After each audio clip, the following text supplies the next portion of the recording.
essentially. The stonewallee is frustrated because what's happening is this person's becoming unresponsive. I mean, literally the idea of stonewalling is like, they sort of, they're in freeze, right? Just like we hear fight, flight, or freeze. There's very little expression. They're not talking. Sometimes, again, not even moving. They literally look like a stone wall. And so that's very frustrating to the person being stonewalled.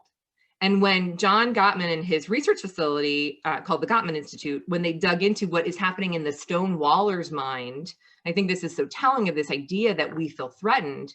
The comments over and over again were, there was nothing I could say or do that would be right. So they just chose to stand still, to have no response whatsoever. And I think to myself, that's not something that I do, frankly. I probably get a little more overworked and, more, but if that's your response, you feel threatened, again, fight, flight, or freeze.